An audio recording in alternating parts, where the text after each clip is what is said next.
Chemical bonding. तो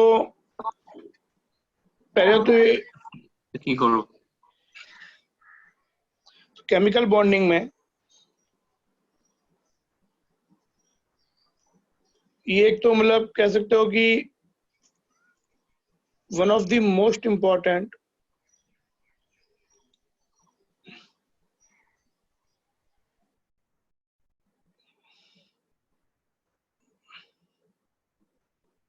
chapter of chemistry and examination point of view से भी काफी इंपॉर्टेंट है। मतलब इसमें it is not just one of chapter. अगर इसका हमको एक अच्छा नॉलेज होगा तो it will help in organic chemistry, through out inorganic chemistry. मतलब इनफैक्ट एक बहुत जो scoring portion of inorganic chemistry होता है, कोऑर्डिनेशन कंपाउंड, केमिकल बॉन्डिंग या इवन इनऑर्गेनिक कंपाउंड्स में भी उनके स्ट्रक्चर्स पे भी क्वेश्चन आते हैं। तो this chapter covers organic chemistry. मतलब कह सकते हो कि इनऑर्गेनिक केमिस्ट्री के अगर 33% पेपर आता है, तो अगर ये पोर्शन आपका अच्छा है तो क्वेश्चन का अच्छा होगा, तो मतलब उस 33% पोर्शन में इस चीज से रिलेटेड, केमिकल बॉन्डिंग और उससे रिलेटेड कॉन्सेप्ट पे ही क्वेश्चंस कम से come out of 33 marks 13-14 marks का पेपर तो इसी पे आ जाएगा, केमिकल बॉन्डिंग या उसके प्रिंसिपल्स पे। और ऑर्गेनिक केमिस्ट्री में जो जनरल ऑर्गेनिक केमिस्ट्री या पूरी ऑर्गेनिक केमिस्ट्री में जब हम जो प्रिंसिपल्स वो पढ़ते हैं, उनका भी कहीं ना कहीं एक बहुत जो स्ट्रॉन्ग फाउंडेशन जो रिक्वायर्ड होता है, दैट इज केमिकल बॉन्डिंग। तो इस चैप्टर को हमें बहुत अच्छी तरह से, और संग से ये जो प्रैक्टिस भी रिक्वायर्ड करता है। और इसके मतलब ठीक है, क्वेश्चन दो चार कम ज्यादा वो इशू नहीं है, लेकिन जो कॉन्सेप्ट इन्वॉल्व है वो समझ में आने। सबसे पहले बात आता है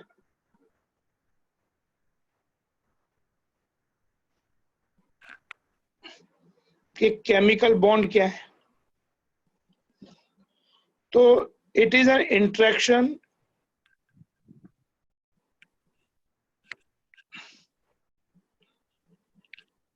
between two species, chemical species, that could be iron,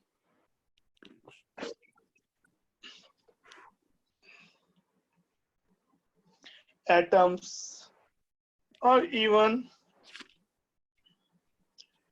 molecules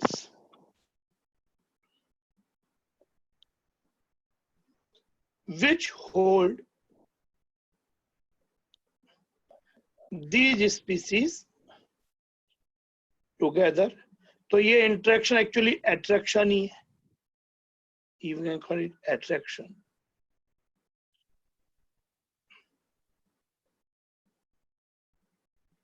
which hold these species together।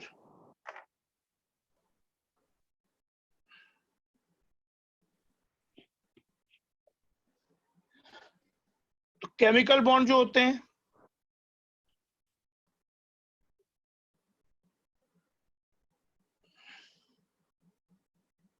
वो ब्रॉडली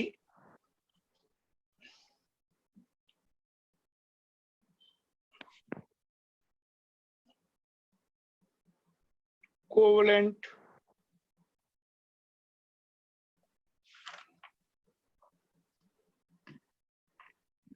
आयोनिक बॉन्ड, या इसको इलेक्ट्रोवैलेंट भी कहते हैं,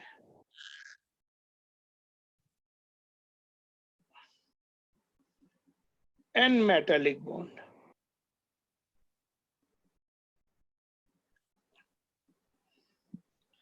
कोवलेंट बॉन्ड हम जानते हैं कि जनरली ये बिटवीन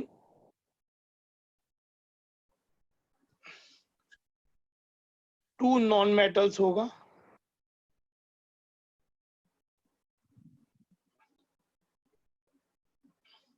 जिनमें डिफरेंस ऑफ इलेक्ट्रोनेगेटिविटी बहुत हाई ना हो, और इसमें sharing of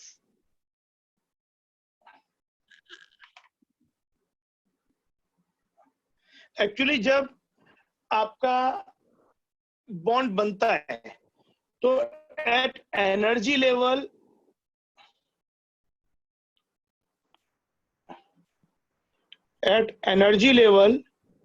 system lowers its energy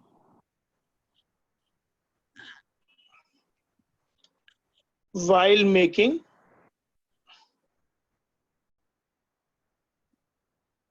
bond कि अगर ए और बी मिलके कोई आपस में इंटरेक्शन ए बी शो कर रहे हैं सम काइंड ऑफ बॉन्ड, तो इनकी जो सेपरेट एनर्जी है उसका सम इसकी एनर्जी से यूजुअली कम होगा, तो that is the reason for bond formation, system की एनर्जी कम हो गई। बट एट इलेक्ट्रॉनिक लेवल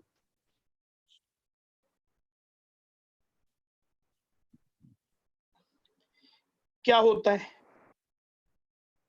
कि जो, तो इस बात का कह सकते हो कि इंडिकेशन वहीं से आता है फ्रॉम पीरियड टेबल, जो अर्लियर इंडिकेशंस हैं कि भाई जब दो एलिमेंट कंबाइन करते हैं तो what they try to achieve.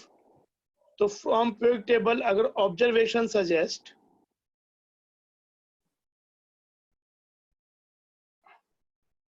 ये सजेस्ट करता है कि जो इनर्ट गैसेज हैं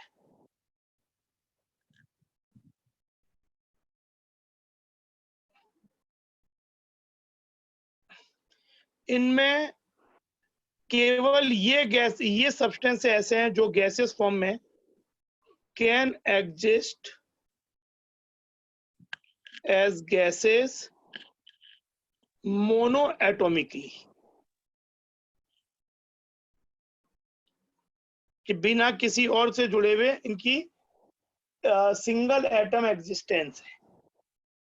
बाकी कोई भी पीरियड टेबल में जो एलिमेंट्स हैं वो गैसियस स्टेट में कंबाइंड फॉर्म के अलावा एग्जिस्ट नहीं करते।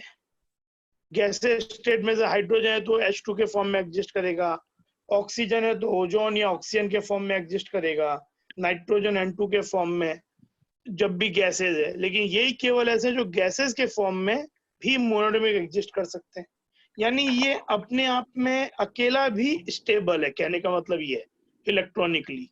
तो इसके कॉन्फ़िगरेशन की खासियत क्या होती है? It has in its outer most shell 2 electrons 1s2, neon और बाकी सबके आउटर मोस्ट शेल में 8 इलेक्ट्रॉन्स होते हैं, 1s2 2s2 2p6, this is 1s2 2s2 2p6 3s2 3p6। Krypton में भी लास्ट में 8 होते हैं, इसमें भी 8 होते हैं, सब में 8 होते हैं। तो इसी से जो ऑक्टेट थ्योरी आती है,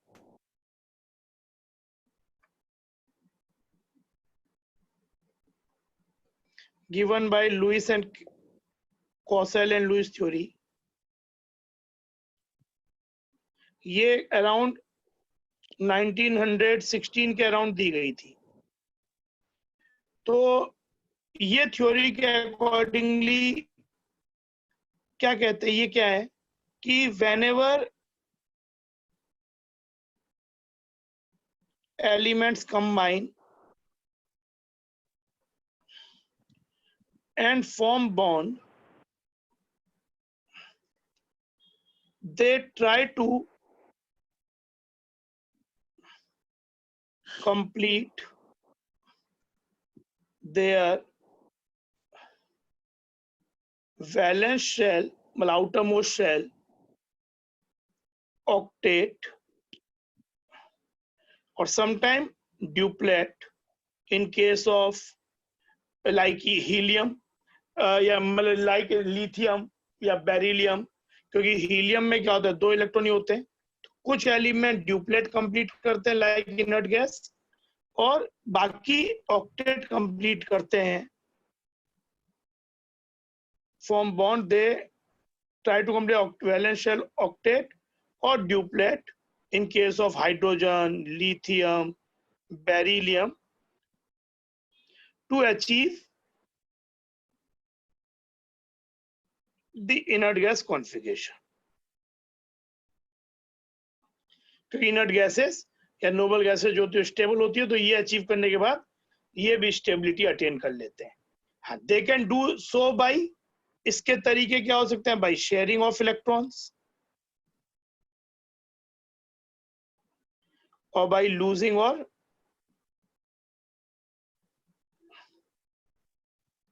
लूजिंग गेनिंग इलेक्ट्रॉन्स। ये कोवलेंट बॉन्ड बनते हैं, ये आपका आयोनिक बॉन्ड बनते हैं इस तरीके से।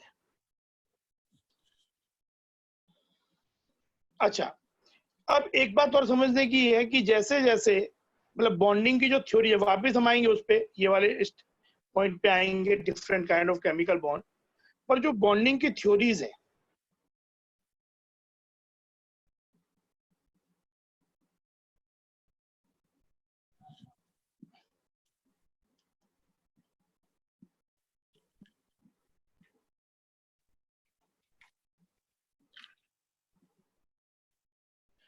go hand on hand with the way we perceive structure of atom.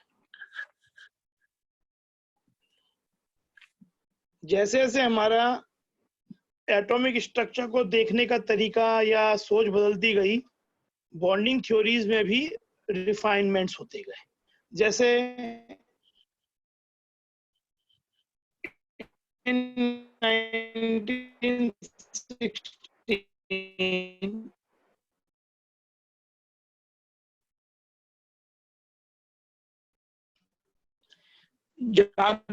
Structure of atom की बात है,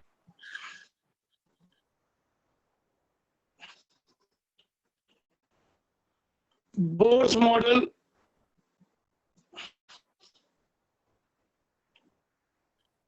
was prevalent। हम केवल इतना ही जानते हैं कि न्यूक्लियस के अराउंड इलेक्ट्रॉन्स ऑर्बिट्स में रिवॉल्व करते हैं। no concept of सर आवाज अच्छे से नहीं आ रहा है। सर एक बार रिपीट कीजिए ना, आवाज अच्छे से नहीं आ रहा है। आवाज नहीं आ रहा।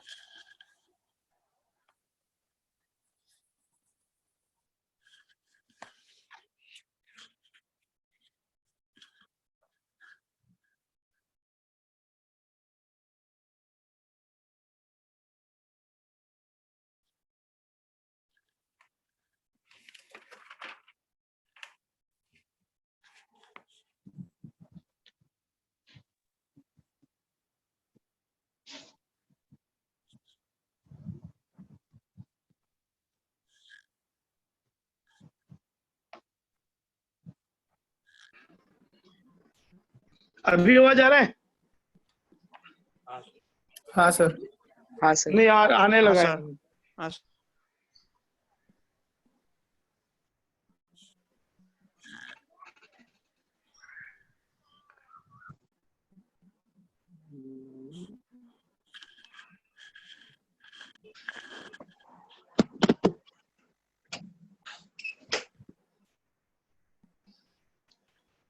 तो उस समय जो थ्योरी भी थी बॉन्डिंग की, दैट वाज लुईस थ्योरी, कि जो केवल ये कहता है कि भाई जब शेयरिंग ऑफ इलेक्ट्रॉन्स या लूजिंग और गेनिंग होगा, तो इसमें क्यों इलेक्ट्रॉन्स की बात होती है, कहीं भी ऑर्बिटल्स, एसपीडीएफ, ये सब बात नहीं होता है, क्योंकि हम उस समय तक स्ट्रक्चर ऑफ एटम के बारे में इतना जानते ही नहीं थे।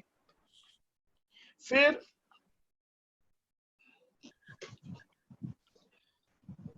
लेटर ऑन जब हमारे पास ये मॉडल आया जिसमें ऑर्बिटल्स का कॉन्सेप्ट आया, एस पी डी एफ, ये सब, तो फिर यह कि भाई जब बॉन्डिंग होता है, जब दो एलिमेंट कंबाइन करते हैं, बॉन्ड बनाते हैं, तो बॉन्डिंग में फिर इनका क्या रोल है?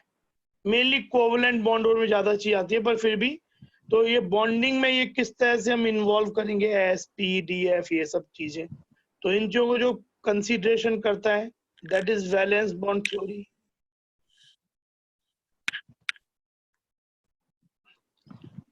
और फिर यहाँ कुछ इश्यूज थे चीजों को समझने में, तो कॉन्सेप्ट ऑफ हाइब्रिडाइजेशन भी यहीं आता है।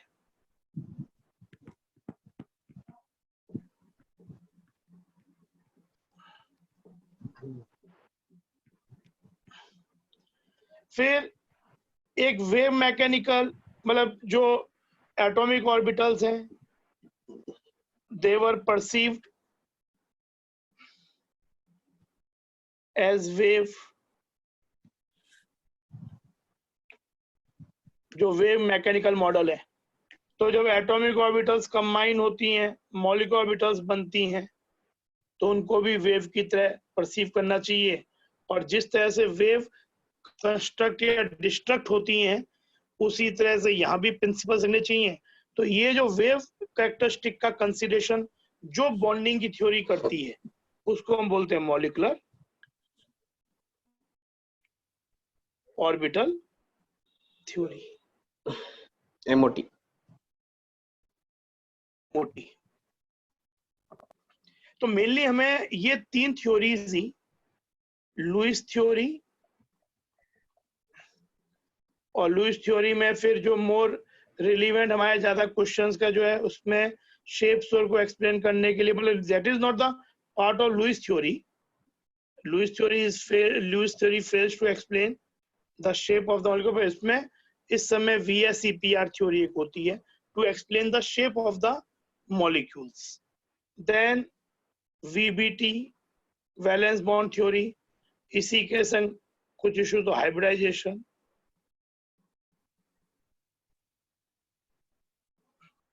और मॉलिक्यूलर ऑर्बिटल थ्योरी, और इसके संग फिर कुछ पॉइंट्स और हम और भी देखेंगे। लेकिन मेन बॉन्डिंग की इन 3 थ्योरीज को हमें देखना है कोवलेंट बॉन्ड्स में usually.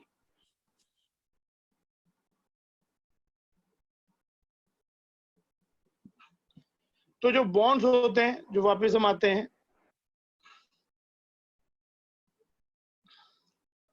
Covalent bond, sharing of electrons. Ionic bond, ये जनरली बनता है between metal and non metal, usually high difference of electronegativity, जैसे सोडियम है और क्लोरीन है, इनके बीच में, लिथियम क्लोरीन के बीच में, मैग्नीशियम ऑक्सीजन के बीच में। तो यहाँ पे टू अटेन द ऑक्टेट या in some cases duplet, metal loses an electron, metal loses electron, form cations, and non-metals gain electrons and form the corresponding anion. And the force, electrostatic force holding those cation ion is the chemical bond. Metallic bonds are found in the जो metals हमें मिलते हैं, iron है, copper है अकेला, sodium है, निकल है, जितने मेटल्स हैं, ट्रांजिशन एलिमेंट्स हैं, तो ये हम बातें देखें। पर ये मेटालिक बॉन्ड, इसमें आपका किस तरह का इंटरेक्शन होता है अलग से हम देखेंगे। तो अब यहाँ पे कोवलेंट बॉन्ड सबसे पहले हमें पढ़ना है। कोवलेंट बॉन्ड ही सबसे बड़ा भी है, सबसे ज्यादा वेरिएशंस भी इसी में। तो कोवलेंट बॉन्ड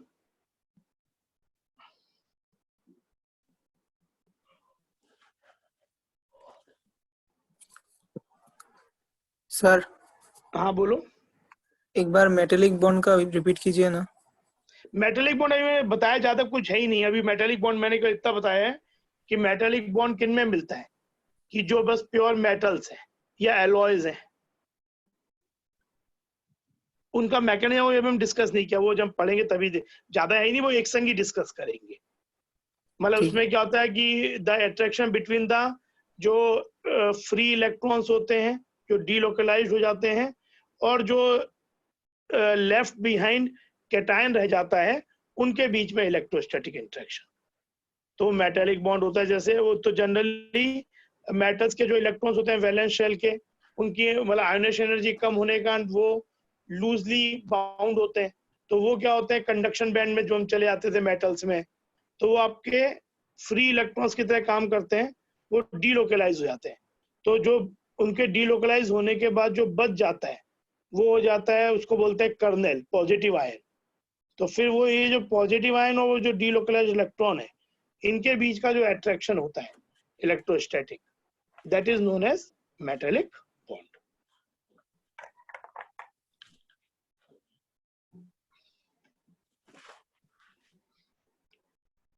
कोवलेंट बॉन्ड में सबसे पहले कुछ एग्जांपल्स ही देखते हुए चलते हैं।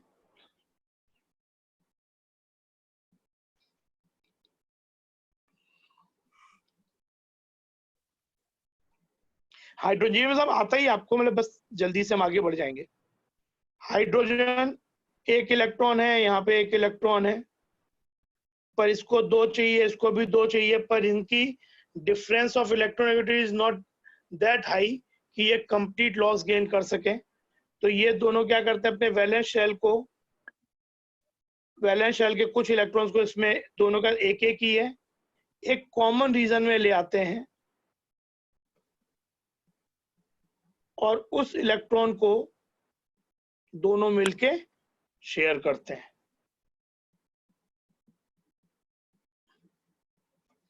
तो जैसे यहाँ दो दो इलेक्ट्रॉन दोनों के पास हो गए। ऑक्सीजन में वैलेंस शेल में, इसमें इन बॉन्डिंग में वैलेंस शेल इन्वॉल्व है, पूरे इलेक्ट्रॉन से मतलब नहीं है। ऑक्सीजन के वैसे तो 8 इलेक्ट्रॉन है, पर वैलेंस शेल में 6 है। तो ये एक ऑक्सीजन और आया।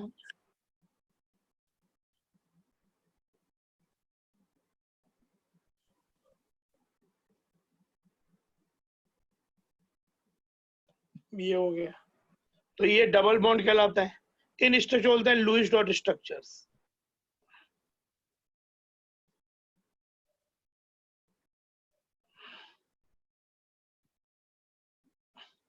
वाटर है, यूजुअली जब ऐसे मॉलिक्यूल्स हो तो उनमें जो यूनिक एलिमेंट होता है that is taken as normally as a central element. तो ऑक्सीजन यूनिक एलिमेंट है, O के पास 6 इलेक्ट्रॉन्स हैं, H के पास 1 है, तो ये हो गया 2।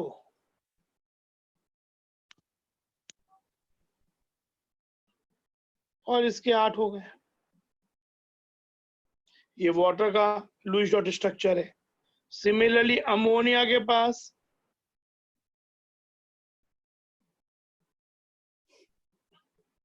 नाइट्रोजन के 5 इलेक्ट्रॉन होते हैं, H के पास 1 1 है।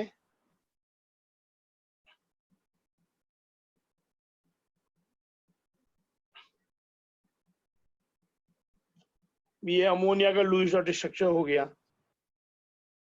एक लोन पेयर भी हो गया नाइट्रोजन पे। Lone pair is that electron which is not involve in the bonding sharing. Lone pair ज्यादा इलेक्ट्रॉन बिगर क्लाउड होता है, क्योंकि जो इसको बोलते, these are called bond pairs. के क्या होते हैं, they are attracted by 2 nuclei. Hydrogen का न्यूक्लियस भी इसको अट्रैक्ट कर रहा है, नाइट्रोजन का न्यूक्लियस भी अट्रैक्ट कर रहा है, लेकिन लोन पेयर को केवल नाइट्रोजन का न्यूक्लियस अट्रैक्ट कर रहा है। तो दिस क्लाउड या this reason has a higher energy, कह सकते हो इलेक्ट्रॉनिक क्लाउड बड़ा होगा, क्योंकि केवल एक ही न्यूक्लियस अट्रैक्ट कर रहा है, जबकि बॉन्ड पेयर आर मोर। इसीलिए जनरली क्लाउड इलेक्ट्रॉन्स की कोशिश होती है कि वो बॉन्ड्स बना ले, बॉन्ड पेयर बन जाए, हालांकि उसके संग और भी क्राइटेरिया सेटिस्फाई होने चाहिए। तो ये हुआ। तो इस सब केसेस में अच्छा एक होता है कि लुईस डॉट, अगर इन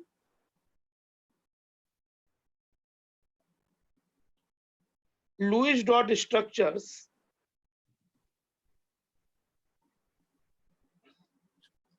अगर किसी एटम का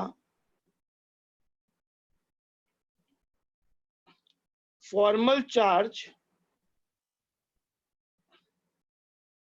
on an atom in Lewis dot structure का निकालना है, तो उसका फॉर्मूला होता है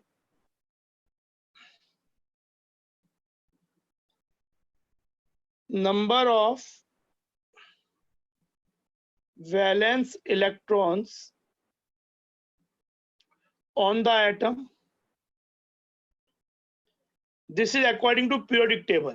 जैसे ऑक्सीजन का वैलेंस इलेक्ट्रॉन 6 है, सल्फर का 6 है, नाइट्रोजन का 5 है, कार्बन का 4 है, सिलिकॉन का 4 है, फॉस्फोरस का 5 है। तो इस तरीके से हाइड्रोजन का 1 है, क्लोरीन का 7 है, फ्लोरीन का 7 है, आयोडीन ब्रोमीन का 7 है। जीनॉन भी, वैसे तो inert gases don't make compound, but we will see the very few compounds of inert gases, mainly xenon, are formed with oxygen and fluorine. तो उसमें जीनॉन का वैलेंस इलेक्ट्रॉन 8 हो जाएगा उसके वैलेंस शेल में, equilibrium minus number of non bonding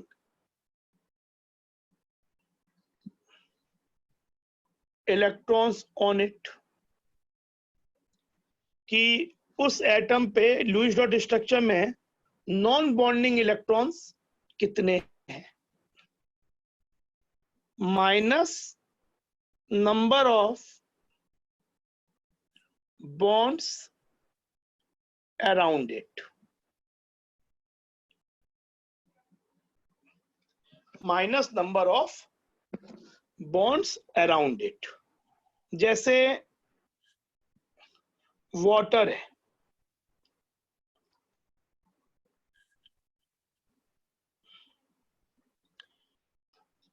water का Lewis dot structure ये होता है। तो मान लो हमको ऑक्सीजन का फॉर्मल चार्ज निकालना है, तो ऑक्सीजन का फॉर्मूला क्या हो जाएगा, इस पे फॉर्मल चार्ज का निकालना है, तो इसके वैलेंस इलेक्ट्रॉन्स कितने हैं, 6 अकॉर्डिंग टू पीरियोडिक टेबल। इसके वैलेंस इलेक्ट्रॉन्स 6 है, ये वाले। नॉन बॉन्डिंग कितने हैं इसके ऊपर, नॉन बॉन्डिंग इलेक्ट्रॉन्स ये दो, ये दो, 4। और इसके अराउंड बॉन्ड्स कितने, एक ये बॉन्ड है, एक ये बॉन्ड है। यहाँ पे हम डबल बॉन्ड है तो उसको 2 काउंट करेंगे, पर यहाँ पे तो सिंगल सिंगल है। तो ऑक्सीजन एटम पे फॉर्मल चार्ज 0 हो गया। हाइड्रोजन का valence electron 1, non bonding 0, bond उसके अराउंड 1, और ऐसे इसका भी। फॉर्मल चार्ज में, फॉर्मल चार्ज 0 क्या सजेस्ट कर रहा है कि इस ऑक्सीजन के पास, भाई इस ऑक्सीजन के पास टोटल खुद के जब 8 इलेक्ट्रॉन्स होते हैं तो अंदर 8 प्रोटॉन्स होते हैं, तो ये न्यूट्रल होता है।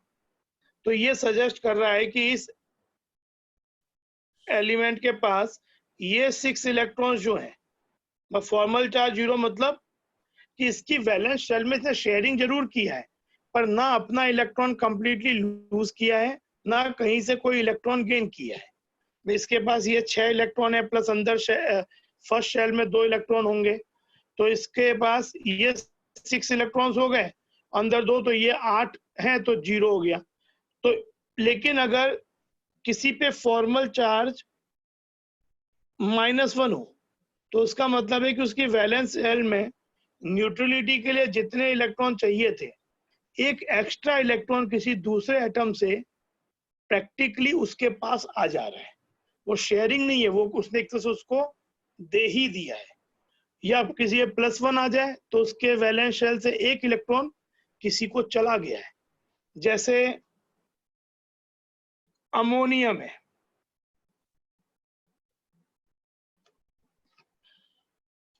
अमोनियम के अंदर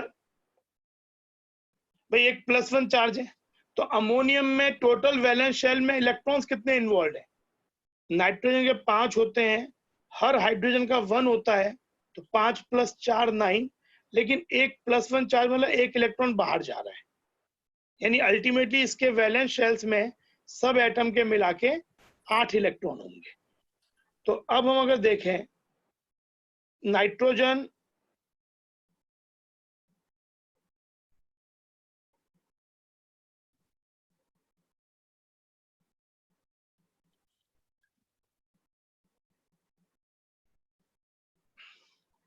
इसका स्ट्रक्चर ऐसा होता है, इसको बनाने का तरीका भी सिखाऊंगा। तो 8 इलेक्ट्रॉन नाइट्रोजन के हैं, 2 हाइड्रोजन के हैं, पर यहाँ फॉर्मल चार्ज नाइट्रोजन पे क्या हो जाएगा? Valence electron 5, non bonding electron 0 और बॉन्ड्स अराउंड इट 4। हाइड्रोजन सब पे फॉर्मल चार्ज 0 आएगा।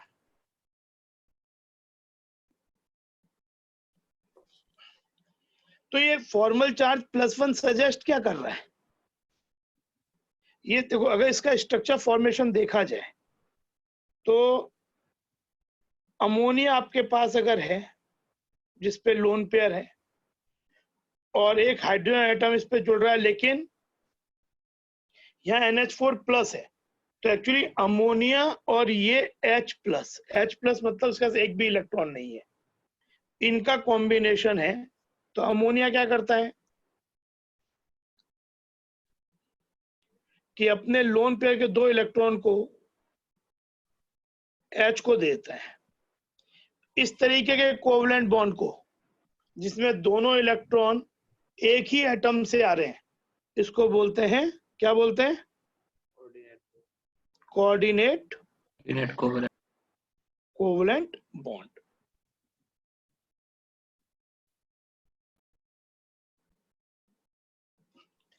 तो यहाँ पे क्या हुआ, अगर ऐसे सोचो, मतलब स्ट्रक्चर तो ये हो, जैसे यहाँ पे हमने जनरली अगर आप बना रहे हो तो कोऑर्डिनेट कोवलेंट बॉन्ड को ऐसे रिप्रेजेंट भी कर सकते हैं। ये मतलब ये साइड डोनर एटम की,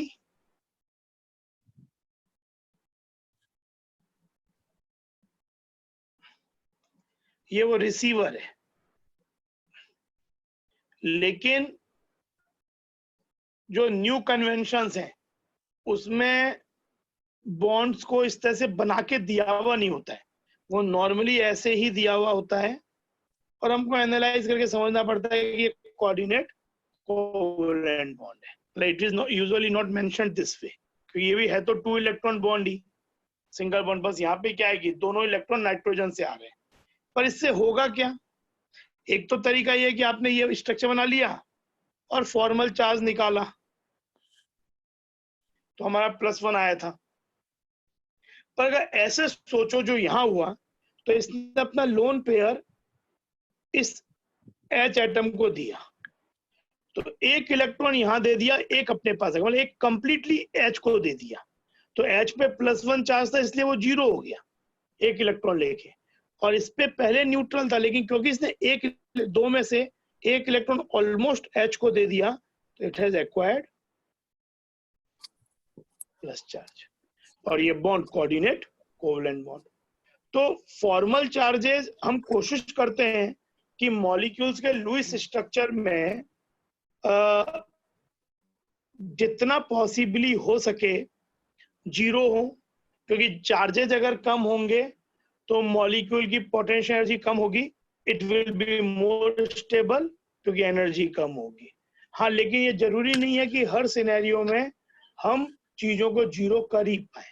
तो अभी हम जब आगे रेजोनेंस स्ट्रक्चर देखेंगे तो वहां पे हम देखेंगे कि वहां पे एक ही कंपाउंड के डिफरेंट रेजोनेंस स्ट्रक्चर में स्टेबिलिटी कंपेयर करने में फॉर्मल चार्जेस का भी एक रोल होता है कि ज्यादा स्टेबल कौन सा, कम स्टेबल कौन सा, इस तरीके के लिए। तो फॉर्मल चार्ज हम इस तरह से निकाल सकते हैं। कोऑर्डिनेट बॉन्ड, अगर सपोज किसी 2 एटम के बीच में अगर A से B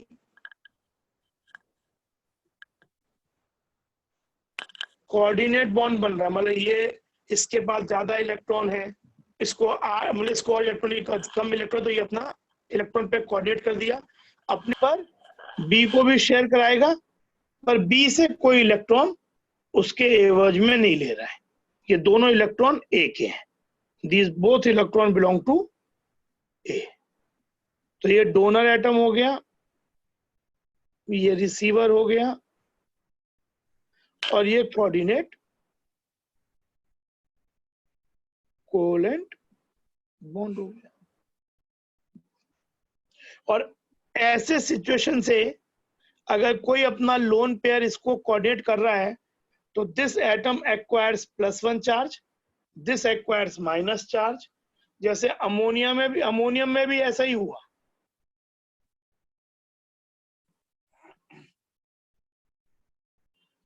जब इसने अपना लोन पेयर पे कोऑर्डिनेट किया तो actually this acquired +1, this acquired -1, but already there was a +1 charge, so this become 0.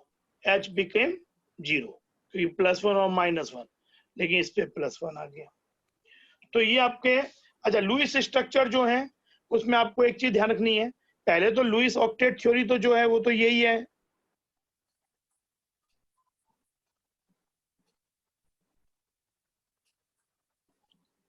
Lewis octet theory तो यही है कि जो एलिमेंट्स हैं वो अपना ऑक्टेट या ड्यूप्लेट कंप्लीट करते हैं। लेकिन ऐसा नहीं है कि ऑक्टेट थ्योरी का मतलब ये बहुत प्रिलिमिनरी थ्योरी है। There are more number of species, molecular species which violates octet rule compared to which satisfies it, क्योंकि बाद में स्टेबल अल्टीमेटली एक बॉन्ड बनने का जो सबसे बड़ा बेसिस है वो है उसकी stability, lowering the energy of the system. Ultimately everything goes down to energy criteria. तो अगर मतलब ऐसी कोई बात नहीं है कि इलेक्ट्रॉन वैलेंस शेल में 10 नहीं हो सकते। अगर सपोज 10 होने से सिस्टम को ज्यादा स्टेबिलिटी मिल रहा है तो 10 हो जाएंगे।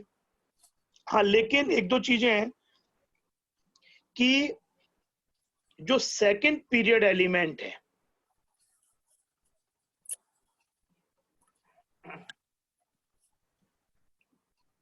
सेकंड एलिमेंट्स कौन कौन से हैं?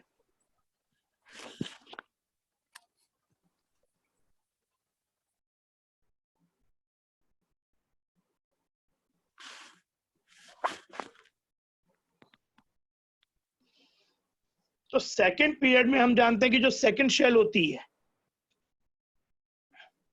Second shell can keep maximum 8 electrons. S में 2, P में 6, D होता ही नहीं है। तो सेकंड पीरियड के जो एलिमेंट्स हैं, specially nitrogen, oxygen, fluorine, carbon, lithium, beryllium तो मेनली आयोनिक कंपाउंड बनाएंगे, लूज करेंगे। लेकिन ये जो कंपाउंड एलिमेंट्स हैं इसका तो ऑक्टेट कंप्लीट है, हाँ ठीक है, ये कभी भी अपना octet never expand their octet, these elements. Why? Because they cannot keep more than 8 electrons in their valence shell.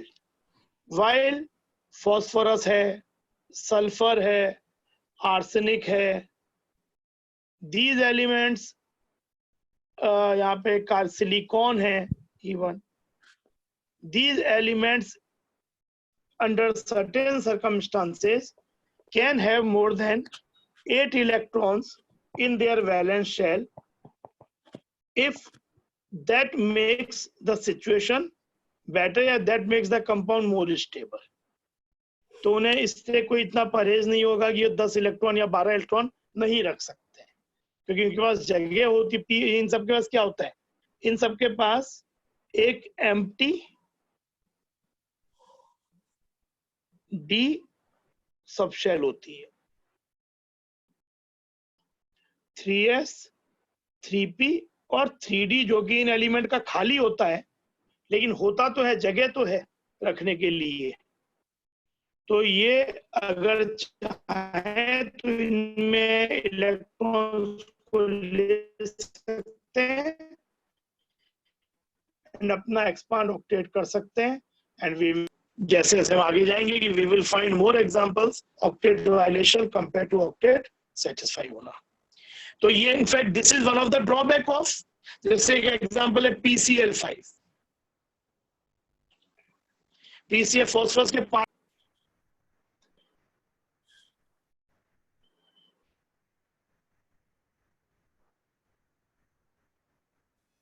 PCl5। तो PCl5 में Cl के 8 हो गए, इस Cl के 8 हो गए, क्योंकि 7 इलेक्ट्रॉन होते हैं, इस Cl के 8 हो गए, इस Cl के 8 हो गए, इस Cl के 8 हो गए। फॉस्फोरस के यहाँ पे 10 हो गए। तो पहली बात तो ये 10 इलेक्ट्रॉन रख सकता है क्योंकि ये थर्ड पीरियड का एलिमेंट है, इसका एम्प्टी थ्योरी है। मोर ओवर अगर ये 10 इलेक्ट्रॉन अगर ऐसा अरेंजमेंट बनाएगा तो इसका फॉर्मल चार्ज निकालो। Cl का फॉर्मल चार्ज तो सब Cl का वही आएगा 7 -6 नॉन बॉन्डिंग -1, तो Cl पे फॉर्मल चार्ज 0 है। फॉस्फोरस पे भी फॉर्मल चार्ज क्या होगा? 5 valence electron, number of non bonding electron एक भी नहीं है और बॉन्ड्स अराउंड इट 5 है, तो 0। तो PCl5 ओवरऑल भी न्यूट्रल है और यहाँ पे हर एटम पे फॉर्मल चार्ज 0 है। तो फॉर्मल चार्जेस 0 होना ज्यादा स्टेबिलिटी का रीजन है कंपेयर टू कि ये यही चीज सोचता रहे कि मेरे 8 से ज्यादा नहीं होने चाहिए। अगर सपोज 8 से ज्यादा अगर वो रख ही नहीं सकता like second pair element, then choice नहीं है। लेकिन अगर 8 से ज्यादा इलेक्ट्रॉन उसकी वैलेंस शेल उसे अलाउ करती है तो उस सिचुएशन में इट वुड प्रेफर कि इस पे फॉर्मल चार्जेस ना आए रेदर देन भाई वो जो खाली रखा हुआ है डी कुछ तो काम आए, तो वो उसको यूज करके अपना फॉर्मल चार्ज को 0 कर लेता है। इसीलिए जो ऑक्टेट थ्योरी है, अच्छा लेकिन फिर भी still octet theory is very very prominent और काफी जगह यूज होती है, क्योंकि जैसे ऑर्गेनिक केमिस्ट्री है, ऑर्गेनिक केमिस्ट्री में जो भी compounds involving organic compounds involving elements हैं, ज्यादातर उनमें सब एलिमेंट्स क्या है? जैसे हाइड्रोजन है वो फर्स्ट प्लेट का पर ये मैक्सिमम 2 ही रख सकता है, ड्यूप्लेट। ऑक्सीजन है, कार्बन है, नाइट्रोजन है, ये सब एलिमेंट, फ्लोरीन है, ये सब एलिमेंट क्या है? ये being second pair element can't expand it's octet. तो इसलिए ऑर्गेनिक कंपाउंड्स में कोई ज्यादातर यही एलिमेंट्स इन्वॉल्व होते हैं, हाइड्रोजन और उसके संग ये सब। तो कुछ केसेस में फॉस्फोरस सल्फर भी आएगा, लेकिन यूजुअली यही कंपाउंड होते हैं, हाइड्रोकार्बन, आपका हेलोजन कंटेनिंग में हुआ फ्लोरो एल्केन्स, फिर आपका कीटोन्स हो गया, एल्डिहाइड हो गया।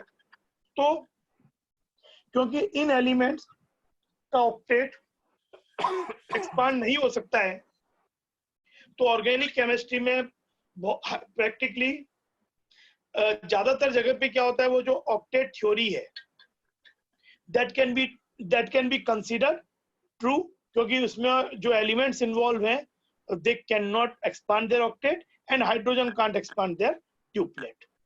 लेकिन वहां पे भी कहीं कहीं हम देखेंगे आगे कुछ कंपाउंड में कि फॉस्फोरस अगर इन्वॉल्व है तो वहां पे फॉस्फोरस चाहे अगर वो बेनिफिशियल सिचुएशन है तो अपना ऑक्टेट एक्सपांड कर सकता है।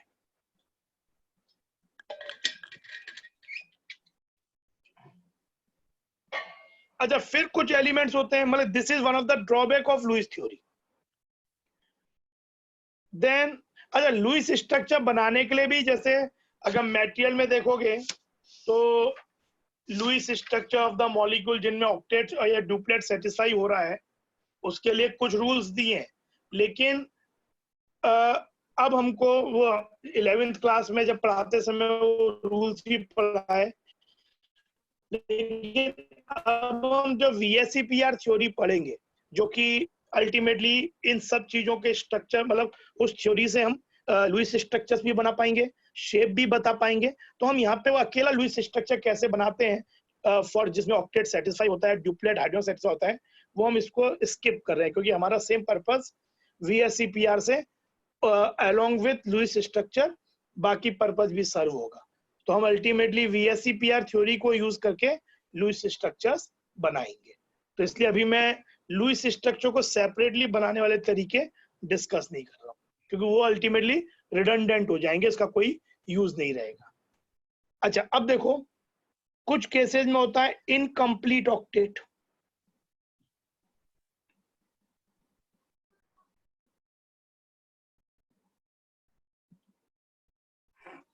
जैसे BF3।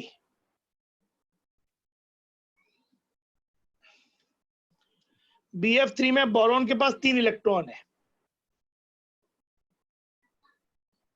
वैलेंस शेल में, फ्लोरीन के पास 7 इलेक्ट्रॉन है।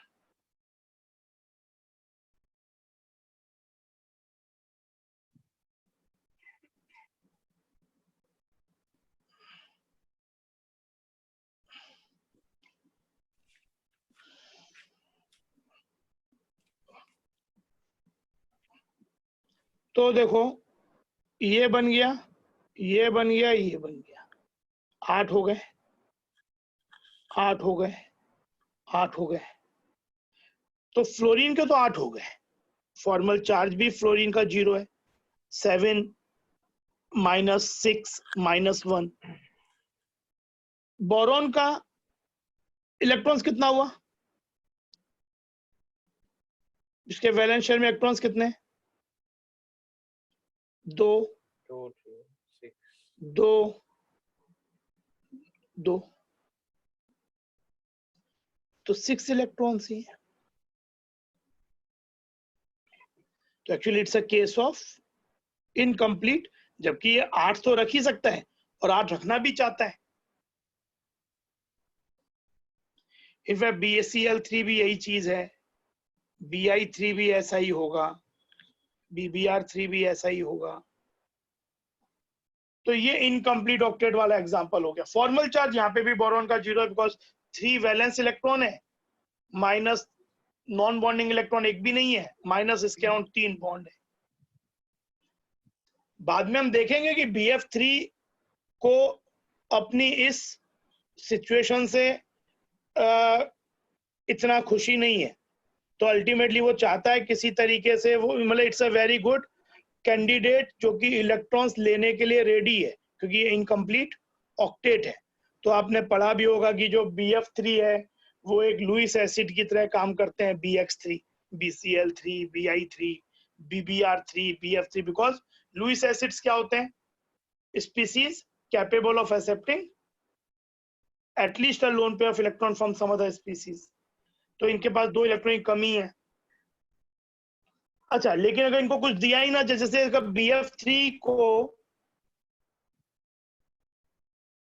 BF3 को अगर अमोनिया का एनवायरनमेंट दे दिया जाए, इनको पास में लाया जाए अमोनिया और BF3 को, तो क्या ये कोई रिएक्शन देते हैं? कोऑर्डिनेट तो ये रिएक्शन देंगे, और इनका रिएक्शन का बेसिस क्या होगा, ये 2 इलेक्ट्रॉन कम है, इसके पास लोन पेयर है, ऑलरेडी इसका ऑक्टेट कंप्लीट है एन का, लेकिन लोन पेयर है, and loan pair is always willing कि भाई उस लोन पेयर को बॉन्ड पेयर बना दो, तो मुझे एक न्यूक्लियस के बजाय 2 न्यूक्लियस का सहारा मिल जाए। तो यहाँ पे क्या होगा, और BF3 रेडी है इलेक्ट्रॉन पेयर लेने के लिए, क्योंकि इसकी ऑक्टेट कंप्लीट नहीं है। तो नाइट्रोजन अपना लोन पेयर इसको कोऑर्डिनेट करेगा,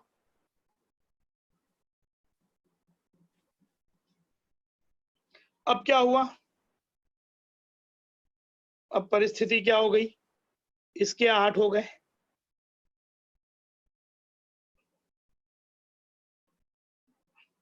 और बोरॉन के भी क्या हो गए,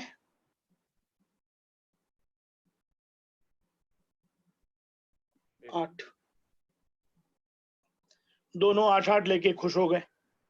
आज चार्जेस कैसे आ जाएंगे, ये कोऑर्डिनेट कोवलेंट बॉन्ड है,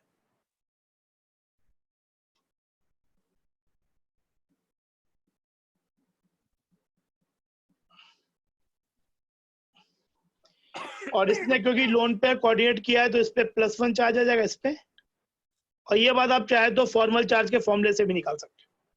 इसका क्या होता है, फिर इसका फॉर्मल चार्ज कैसे निकलेगा, 3 minus no non bonding electron, minus इसके अराउंड कितने बॉन्ड है, 1 2 3 और 4, और इसका 5 valence electron, no non bonding electron, minus bond कितने इसके अराउंड, 4, तो +1। ये भी तरीका है सोचने। इनफैक्ट ये रिएक्शन जो कंपाउंड बना, ये लुईस एसिड है, ये लुईस बेस है और इस कंपाउंड को बोलते हैं लुईस एसिड बेस एडक्ट। एक तरीके से एक एसिड बेस रिएक्शन ही हुआ in the terms of Lewis acid base, तो ये रिएक्शन हो जाएगी। हाँ, लेकिन अमोनिया दिया ही नहीं तो क्या? ये तो तब है, ये हो सकता है BF3 को आप अगर कोई मान लो इवन अल्कोहल दे दो, मिथेनॉल, तो अपना ऑक्सीजन का लोन पेयर इसको दे देगा, तब भी एडक्ट बन जाएगा। लेकिन आपने केवल BF3 रखा, तो क्या केवल BF3 अपनी इस स्थिति से, इसके 6 इलेक्ट्रॉन हैं, ऑक्टेट कंप्लीट नहीं है और कोई एक्सेस इलेक्ट्रॉन वाला लुईस बेस इसके पास आ भी नहीं रहा है, तो क्या ये थक हार के मान जाएगा कि भाई ठीक है, जो स्थिति है वही है, हम कुछ नहीं कर सकते? एक्चुअली ये भी कुछ तिगड़मबाजी करता है। इसके पास जो लोन पेयर है, ये सिचुएशन बाद में पढ़ेंगे इसको क्या कहता है, लेकिन एफ के पास लोन पेयर है और बोरॉन के पास एफ के पास लोन पेयर है, और वो लोन पेयर ऑलवेज अगर चीजें अच्छी की तरफ मूव करें तो अपना लोन पेयर बॉन्ड पेयर में कन्वर्ट करने के लिए खुशी खुशी तैयार है। बोरॉन 2 इलेक्ट्रॉन लेने के लिए रेडी है, तो अगर ये अपना लोन पेयर इसको कोऑर्डिनेट कर दे, अभी हमने कोऑर्डिनेट बॉन्ड 2 तरीके के हो सकते हैं। एक होता है सिग्मा कोऑर्डिनेट बॉन्ड, कि पहला बॉन्ड ही जो बना, ए के पास 2 इलेक्ट्रॉन एक्सेस, बी के पास कम, ये बॉन्ड बन गया कोऑर्डिनेट, ये सिग्मा कोऑर्डिनेट बॉन्ड होता है। लेकिन ऑलरेडी बॉन्ड बना हुआ हो और फिर कोई एक एटम अपना लोन पेयर किसी के खाली ऑर्बिटल में दे दे, तो है तो ये भी coordinate bond, but this is pi coordinate bond कहलाता है। साइडवेज ओवरलैप से बनता है, ये हम पढ़ेंगे पाई बॉन्ड और आगे। तो ऐसे सिचुएशन को बोलते हैं बैक बॉन्डिंग, बाकी डिटेल्स आगे।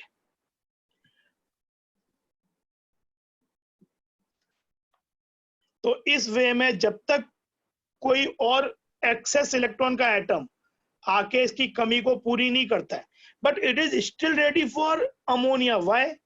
क्योंकि अभी इसकी जो 2 इलेक्ट्रॉन की कमी है, वो फ्लोरीन का लोन पेयर सेटिस्फाई तो कर रहा है, 8 कर रहा है, लेकिन वो पाई बॉन्ड के थ्रू कर रहा है। And sigma bond donation is always कह सकते हो बेटर, या उससे ज्यादा डोनेशन होगा compare to pi bond donation. तो still it is looking for, जैसे जब आपके पास ये BF3 है, तो ऐसा थोड़ी ना कि BF3 में ऐसा चीज हो गया होगा, लेकिन जब इसे अमोनिया आसपास मिल जाएगा, तो अमोनिया जब अपना लोन पेयर दे रहा है, तो वो क्या कर रहा है, वो सिग्मा कोऑर्डिनेट बना रहा है। BF3 अकेला पाई कोऑर्डिनेट बैकबॉन्ड से सेटिस्फाई हो रहा था ऑक्टेट, तो ये प्रेफर करेगा कि भाई अगर अमोनिया अपना lone pair directly sigma bond के थ्रू दे सकता है, तो मुझे उस पाई बॉन्ड से ये सिचुएशन बेहतर है, मेरी जो कमी है यहाँ ज्यादा पूरी होगी, तो वो प्रेफर करेगा अपने उस पाई बॉन्ड को छोड़ के नाइट्रोजन से लोन पेयर एक्सेप्ट कर लेगा। तो ये बैक डोनेशन वाला, लेकिन जब तक कुछ नहीं तब तक ये वाला भी चलेगा, भागते चोर की लंगोटी काफी, ये वाली चीज। तो जब तक कोई सिचुएशन नहीं बन रही है, तब तक ये इससे अपने आप को खुश रखेगा। इस सिचुएशन को बैक बॉन्डिंग बोलते हैं। आगे हम इसे सेपरेटली बैक बॉन्डिंग जब पढ़ेंगे, तो इनके एग्जाम्पल, इनके कुछ कॉन्सिक्वेंसेस, ये सब देखेंगे। अच्छा, अब ये वन ऑफ द ड्रॉबैक हो गया। फिर एक one of the biggest drawback is shape.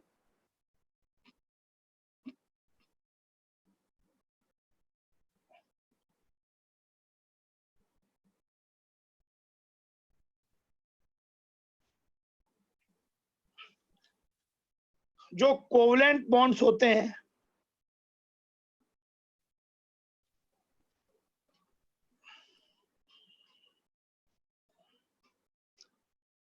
they are directional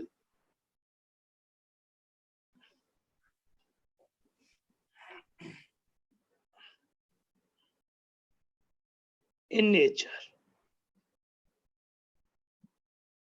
जैसे वाटर है, water discrete molecular form exist करता है, और इसके माइक्रोस्कोपिक स्टडी सजेस्ट करता है कि वाटर का जो इलेक्ट्रॉन क्लाउड है उसका अगर डायग्राम, उसका मतलब क्लाउड का रीजन देखा जाए तो इट इज फाउंड कि वो क्लाउड एक एंगल शेप में होता है।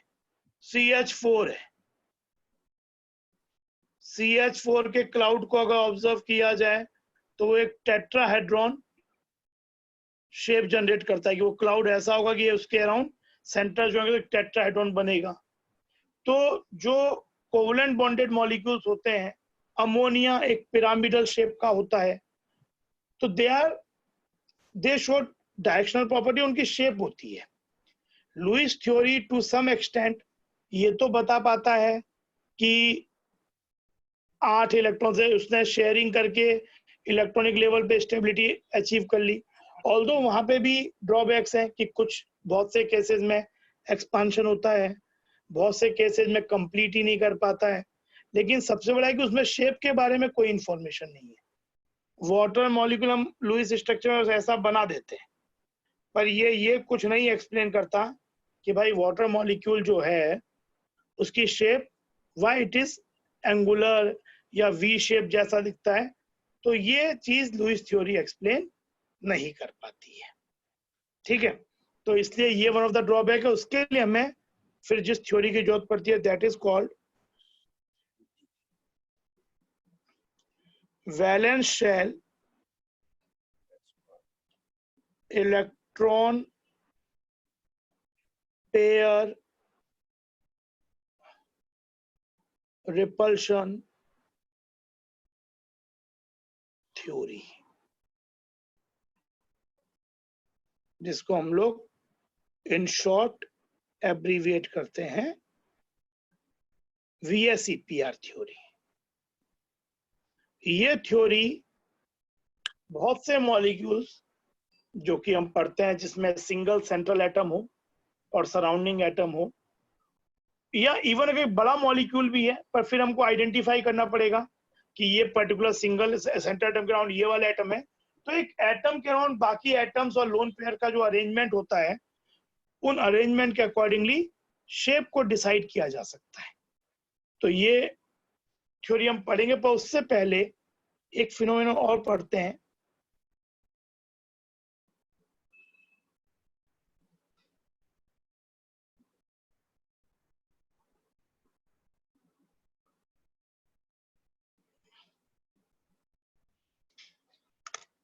रेजोनेंस। रेजोनेंस क्या होता है? रेजोनेंस और रेजोनेंस फिनोमिनन है, और जो स्ट्रक्चर्स बनते हैं उनको रेजोनेंट स्ट्रक्चर्स बोलते हैं। When a species, a chemical species can be represented by more than one Lewis structures, keeping relative positions of atoms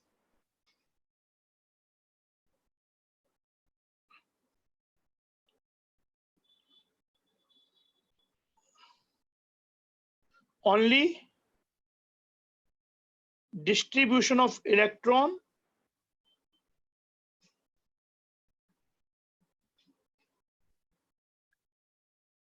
vary। मतलब जो आपने स्ट्रक्चर बना रहे हो उसमें जो रिलेटिव पोजीशन ऑफ एटम्स है, मतलब जैसे कोई स्ट्रक्चर ऐसा ए बी ऐसा कुछ है, तो स्ट्रक्चर में आप इनकी पोजीशंस नहीं बदलोगे। हाँ, इनके जो इलेक्ट्रॉन्स अरेंजमेंट है that you are allowed to change,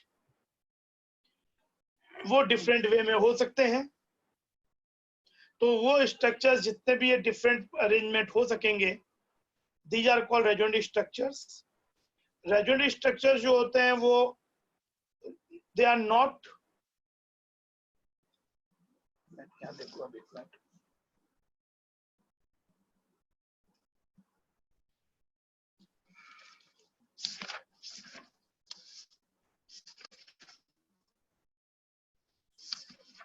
अच्छा, कोऑर्डिनेट बॉन्ड को डेटिव बॉन्ड भी बोलते हैं। Coordinate bond is also sometimes known as dative bond.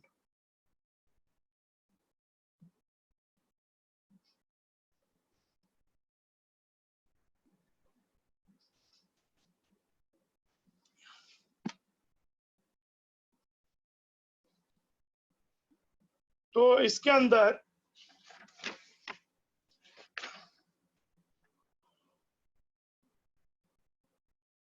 Resonance structure को कैनोनिकल स्ट्रक्चर्स भी बोलते हैं। तो रेजोनेंस स्ट्रक्चर की कंडीशन, ये CO2 के स्ट्रक्चर में बाद में आएंगे। कंडीशन फॉर रेजोनेंस क्या है कि जितने भी स्ट्रक्चर्स आपके पास हैं उनका have the constituent atoms in the same relative positions, must have nearly same energy। मतलब ऐसा नहीं है कि just for the sake of making different resonance structures हम कुछ ऐसा स्ट्रक्चर आते जो बिल्कुल ही मतलब एनर्जी पॉइंट ऑफ से या केमिकल बॉन्डिंग पॉइंट ऑफ से बिल्कुल ही आर्बिट्रेरी हो, बहुत हाई एनर्जी मॉलिक्यूल बन जाए। तो वो वाला यू कैन आर्ग्यू कि भाई ये भी एक स्ट्रक्चर है, लेकिन उसका कंट्रीब्यूशन पूरे स्ट्रक्चर से बहुत कम होगा। जब एक जैसे एनर्जी के स्ट्रक्चर्स होंगे तभी स्टेबिलिटी भी आएगी, डिस्ट्रीब्यूशन का कारण, डीलोकलाइजेशन कारण, और आपके उनको हम काउंट भी करेंगे। फिर जैसे have the same number of unpaired electrons and paired electrons around the constant atoms। मतलब कि ये क्या कह रहे हैं कि जो paired and unpaired electron है, number of paired and unpaired electrons, अगर एक रेजोनेंस स्ट्रक्चर्स में एक पेयर, सब इलेक्ट्रॉन्स पेयर्ड है। पेयर्ड इलेक्ट्रॉन का मतलब बॉन्डिंग इलेक्ट्रॉन केवल नहीं है। अगर एक लोन पेयर के दो इलेक्ट्रॉन एक ही ऑर्बिटल के अंदर हैं विद अपोजिट स्पिन, तो they are also called paired. तो अगर एक रेजोनेंस स्ट्रक्चर में सबके सब इलेक्ट्रॉन्स पेयर्ड है, तो in the terms of magnetic characteristic we call it diamagnetic. तो आप जब रेजोनेंस स्ट्रक्चर बनाओगे तो यू हैव टू एंश्योर कि आप डिस्ट्रीब्यूशन कुछ भी करो, you may differ the number of bonds and number of non-bonding electrons, but your number of paired and unpaired electrons must be same. If in one structure all electrons are paired, then in all resonance structures corresponding to that structure, every structure should have all electrons paired. Suppose किसी एक structure में एक unpaired electron है, तो आपके जितने भी उसके रेजोनेंस स्ट्रक्चर बनेंगे, you must ensure कि उस हर स्ट्रक्चर में एक अनपेयर्ड इलेक्ट्रॉन वाला एटम होना ही चाहिए, ना ज्यादा ना कम। हाँ, ये हो सकता है कि एक स्ट्रक्चर में एटम ए पे अनपेयर्ड इलेक्ट्रॉन है, दूसरे में एटम बी पे अनपेयर्ड इलेक्ट्रॉन है, क्योंकि अगर रेजोनेंस एक स्ट्रक्चर में डाईमैग्नेटिक कैरेक्टरिस्टिक है तो उसका हर रेजोनेंस स्ट्रक्चर डाईमैग्नेटिक होना चाहिए। और अगर वो पैरामैग्नेटिक है विद वन अनपेयर्ड इलेक्ट्रॉन, तो उसका हर स्ट्रक्चर पैरामैग्नेटिक होना चाहिए with one unpaired electron. Differ in distribution ये तो बता ही दिया मैंने। In fact in resonating structures it is not the sigma bond electrons which moves, it is only the lone pair of electrons and pi bonded electrons जो कि delocalise और move करते हैं। जैसे अब यहाँ पे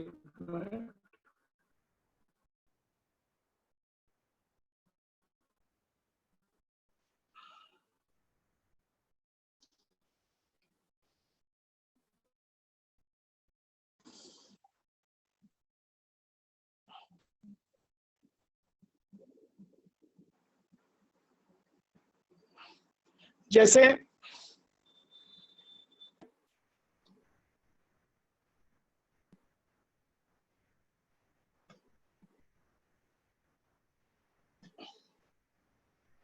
ये कार्बोनेट का स्ट्रक्चर होता है।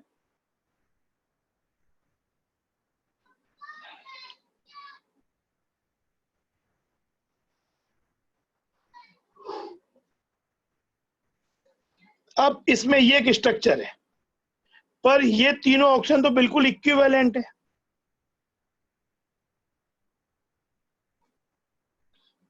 तो हम ऐसा स्ट्रक्चर का बना दें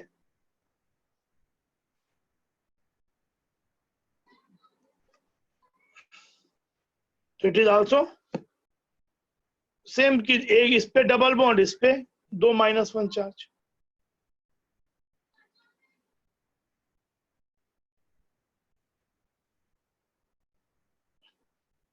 but these are equivalent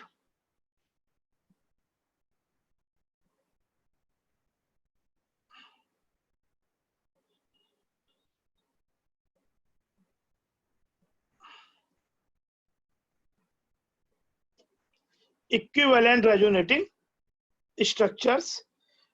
तीनों इक्विवेलेंट हैं, तो जो इसका नेट स्ट्रक्चर आएगा, क्योंकि ये स्ट्रक्चर इमेजिनरी स्ट्रक्चर्स है, ऐसा नहीं है कि कुछ देर के लिए ये होता है, फिर ये होता है, फिर ये होता है। They even don't exist. जो फाइनली एग्जिस्ट करता है वो इन सब का हाइब्रिड एग्जिस्ट करता है।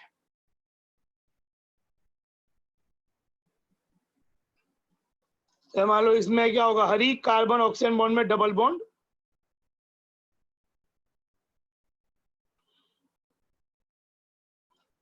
सभी स्ट्रक्चर में डबल बॉन्ड कैरेक्टरिस्टिक आ जाएगा। तो इसका ये रेजोनेटिव स्ट्रक्चर जो नेट हाइब्रिड स्ट्रक्चर ये, यहाँ पर फिर भी इसके 3 इक्विवेलेंट रेजोनेटिव स्ट्रक्चर हैं। रेजोनेटिव स्ट्रक्चर होने से क्या होता है कि जो चार्ज है, जैसे पाई क्लाउड था, ये इधर गया, यहाँ पे आया, इधर आया, तो इलेक्ट्रॉन्स जो है वो ज्यादा स्पेस में डिस्ट्रीब्यूट होते हैं। And when they distribute in more space, the charge density of the overall molecule decreases and hence stability increases। तो अच्छा, जो नहीं कि हमेशा हर केस में रेजोनेटिव स्ट्रक्चर्स इक्विवेलेंट ही हो। There may be a possibility कि 3 स्ट्रक्चर हैं, वन इज मोर स्टेबल, उनकी स्टेबिलिटी का ऑर्डर अलग अलग हो, वो सब हम आगे पढ़ेंगे। और रेजोनेंस को हम ज्यादा डिटेल में देखेंगे while we will study organic chemistry. तो अभी हम उस पर इतना ज्यादा अभी टाइम नहीं देंगे। पर जैसे अभी थियोरेटिकली अगर सपोज एक कंपाउंड है,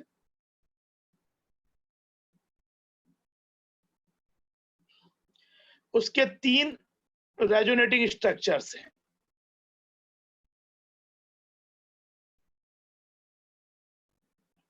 ये उनका एनर्जी है। तो पहले मुझे बताओ कि ये 3 रेजोनेटिव स्ट्रक्चर्स की एनर्जी जैसी है, तो मोस्ट स्टेबल वुड बी,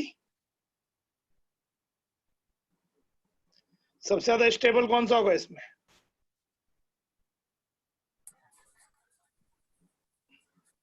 अगर ये इनका एनर्जी लेवल, तो 1 will be the most stable.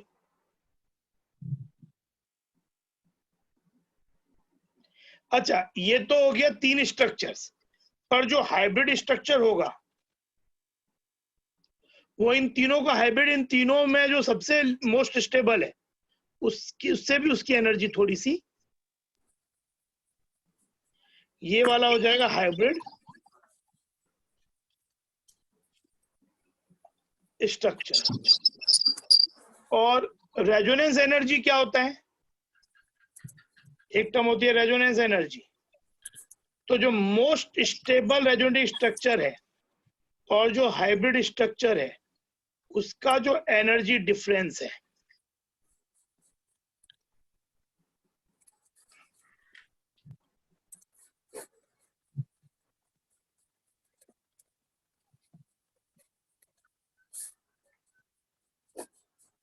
Most stable and hybrid resonating structure is the resonance energy। तो ये चीजें हुई। फिर अच्छा, इक्विवेलेंट का जैसे कोई डायग्राम ऐसा है,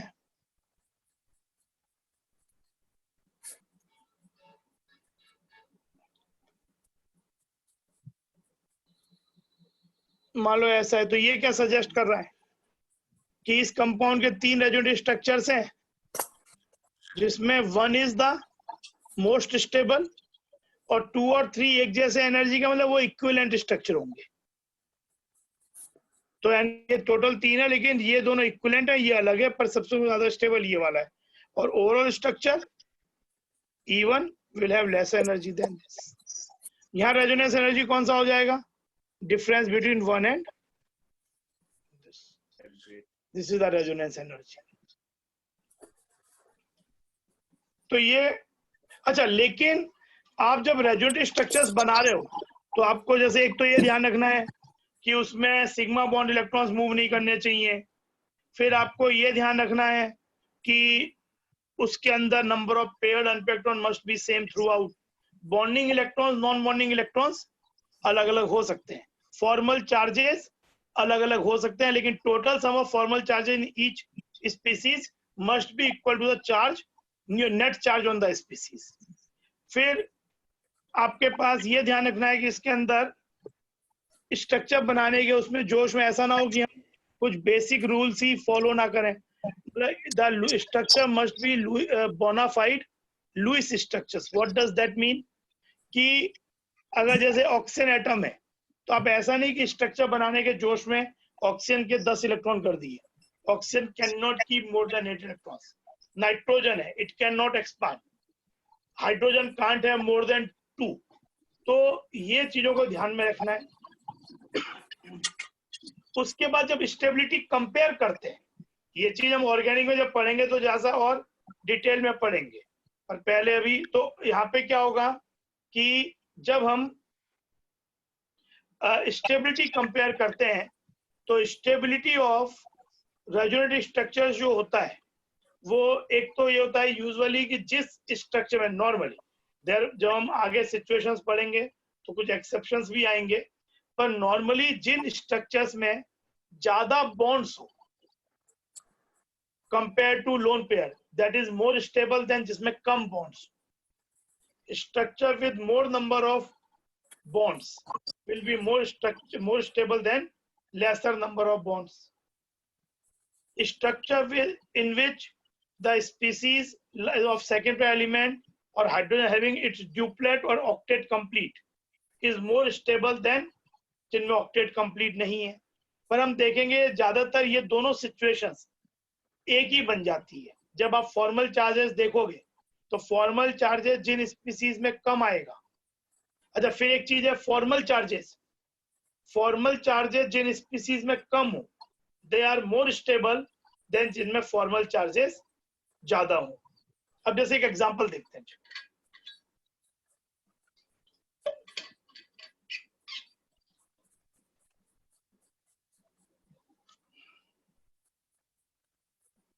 सल्फेट है,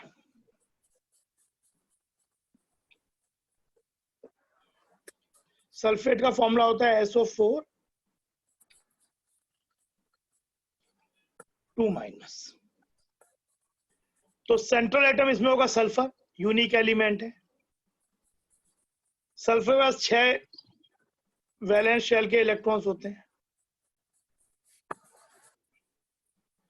ऑक्सीजन,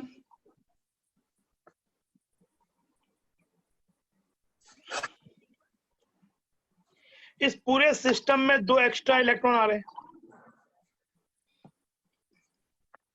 तो वो 2 एक्स्ट्रा इलेक्ट्रॉन कहां पे आएंगे?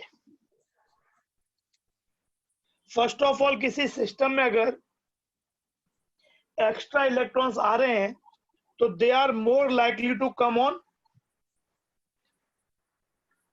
मोर इलेक्ट्रोनेगेटिव एटम, एंड अगर कहीं से इलेक्ट्रॉन जा रहे हैं तो they are more likely to come on, they are more likely to go from less electronegative atom. तो यहाँ पे ज्यादा electronegative atom out of sulphur oxygen is oxygen. तो जो 2 एक्स्ट्रा, इसका 6 इलेक्ट्रॉन तो होंगे ही सभी के पास वैलेंस शेल में।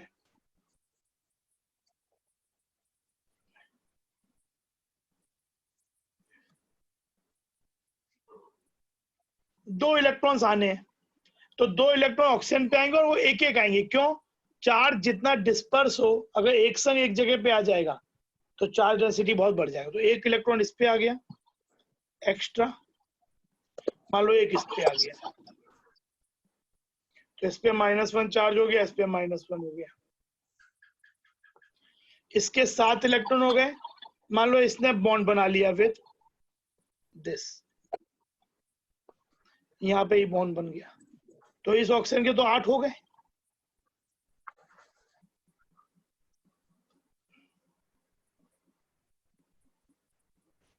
इसके भी 8 हो गए।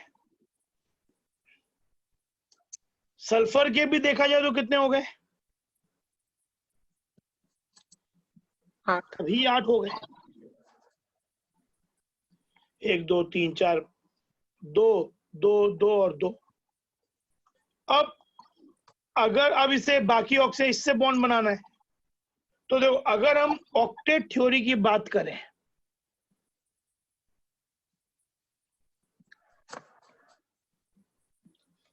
तो ऑक्टेट थ्योरी के हिसाब से इसके 8 तो ऑलरेडी पूरे हो चुके। ऑक्सीजन को 2 इलेक्ट्रॉन की कमी है, सल्फर को 2 इलेक्ट्रॉन, यहाँ पे 4 इलेक्ट्रॉन लोन पेयर ही है, तो यहाँ पे से और कोई इलेक्ट्रॉन नहीं चाहिए। तो एक तो थॉट अगर हम ऑक्टेट सेटिस्फाई करते वाला रिजल्ट बनाए, स्ट्रक्चर बनाए, तो हमें क्या करना चाहिए? तब हमें सल्फर का ये वाला जो लोन पेयर है, वी शुड कोऑर्डिनेट इट, और ये भी कोऑर्डिनेट कर दें। इससे क्या होगा? इस ऑक्सीजन के भी 8 हो जाएंगे, इसके भी 8 हो जाएंगे। तो जहां तक ऑक्टेट थ्योरी लुईस थ्योरी की बात है, ये स्ट्रक्चर लुईस के हिसाब से तो यही होना चाहिए, लेकिन यानी चारों जो एसओ बॉन्ड है, they should have the single bond, जो एसओ सिंगल बॉन्ड होता है उसकी बॉन्ड लेंथ के इक्वल होना चाहिए। लेकिन जो एक्सपेरिमेंटल स्टडीज है, एक्सपेरिमेंटल स्टडीज जो हैं वो बॉन्ड लेंथ के बारे में इंफॉर्मेशन दे सकती है। वो रिवील करती हैं कि जो सल्फेट है उसके अंदर sulphur oxygen bond has partial double bond characteristic. It's bond length is, bond order ज्यादा होता है तो बॉन्ड लेंथ कम होती है, इसकी जो बॉन्ड लेंथ है वो सिंगल बॉन्ड से कम आती है, सिंगल एसओ बॉन्ड से। तो अब इसका क्या कारण हो सकता है? अच्छा, इस स्ट्रक्चर में अगर फॉर्मल चार्जेस निकाल के देखे जाए तो इस ऑक्सीजन में कितना फॉर्मल चार्ज होगा? फॉर्मूला लगाते हैं, वैसे तो माइनस दिख ही रहा, पर फिर भी लुईस स्ट्रक्चर से ऑक्सीजन का 6 होता है valence electron, -6 non bonding electron -1, तो इस पे फॉर्मल चार्ज -1 है, इस पे भी -1 आएगा, इस पे भी -1 आएगा इसी तरीके से, और इस पे भी -1 आएगा। और सल्फर पे कितना आ जाएगा? सल्फर पे क्या होगा? 6, कोई नॉन बॉन्डिंग इलेक्ट्रॉन नहीं है, 0, माइनस कितने बॉन्ड है इसके अराउंड?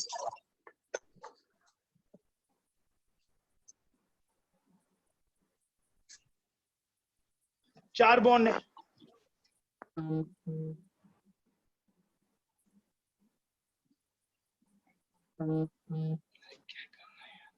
+2,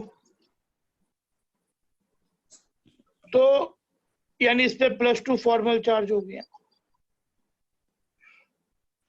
और बाकी सब पे -1। टोटल चार्ज कितना हो गया? +2 -1 -1 -1 -1 इक्वल टू -2 ही हुआ, जो होना भी चाहिए। लेकिन हर एक एटम पे चार्ज है, तो इतने चार्जेस अगर हर एटम पे हो जाएंगे, टोटल -2 है जो होना भी चाहिए, लेकिन this species will be quite unstable, तो it is having too many formal charges. अब सल्फर जो होता है, sulphur belongs to third period. Sulphur के पास 3D और 3D वाला सबशेल होता है, तो ये एक्सपांड कर सकता है। तो एक चीज देखो ये स्ट्रक्चर कैसे बनता है, और प्लस एक्सपेरिमेंटल फाइंडिंग भी कि इसमें डबल बॉन्ड कैरेक्टरिस्टिक होता है। तो हमने ये देखा था।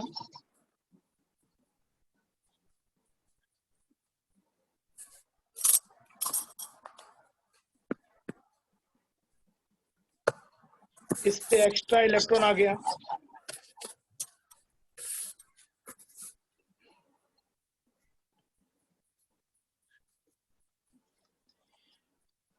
तो ये बन गया, ये बन गया। अब ऑक्सीजन को 8 चाहिए और सल्फर एक्सपांड कर सकता है, तो ये देखो यहाँ rather than making a covalent bond, suppose it makes a double bond. तो ऑक्सीजन तो अभी भी 8 हुआ।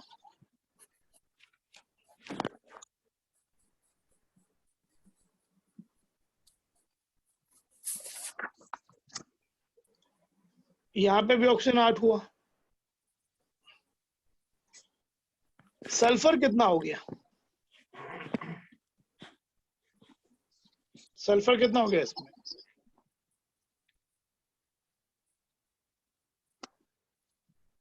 सल्फर के कितने इलेक्ट्रॉन्स हो गए? 12। 12। एक्सपांड हो गया ऑक्टेट। 1 2 3 4 5 6 7 8 9 10 11 12।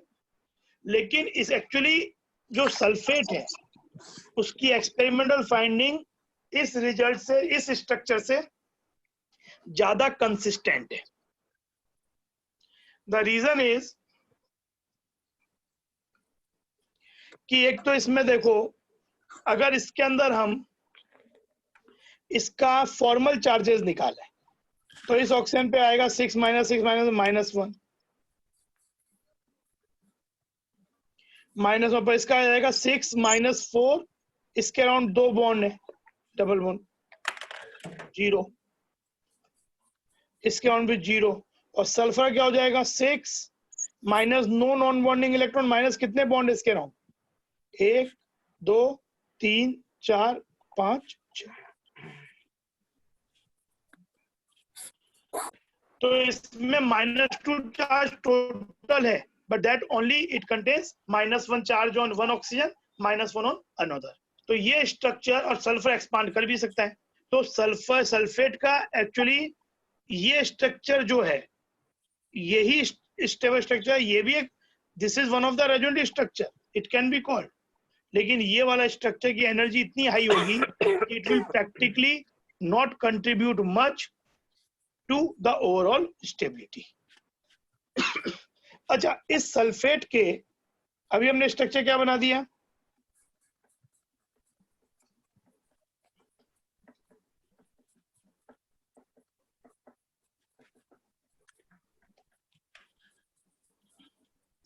इस सल्फेट के इक्विवेलेंट रेजोनेटिंग स्ट्रक्चर्स कितने होंगे?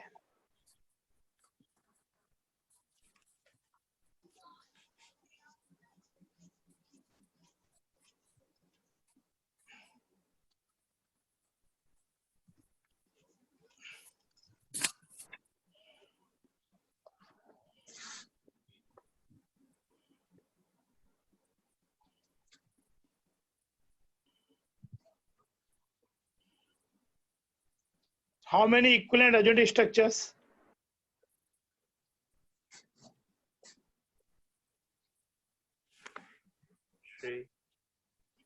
तो यहाँ पे आपको क्या करना है? यहाँ पे ये स्ट्रक्चर चारों ऑक्सीजन एक जैसी ही है, किसी 2 ऑक्सीजन पे आपको -1 चार्ज रखना है। तो इन 4 एटम में से कोई 2 एटम सेलेक्ट करो टू कीप दैट -1 तो 4 में से 2 को सेलेक्ट करने का तरीका 4C2 होता है, या 4 4 -1 तो 6 आता है। तो देयर विल बी 6 स्ट्रक्चर्स। जैसे ये बना दिया, कभी माइनस यहां रख दिया, इधर डबल बना दिया। तो इस तरीके से आउट ऑफ 4 2 सेलेक्ट करना है और वहां पे माइनस चार्ज रखना है, तो अपने आप डबल रख जाएंगे। तो इसके 6 रेजोनेंट स्ट्रक्चर्स आर इक्विवेलेंट। अच्छा, फिर एक क्वेश्चन और होता है कि what is the bond order of SO bond in sulphate.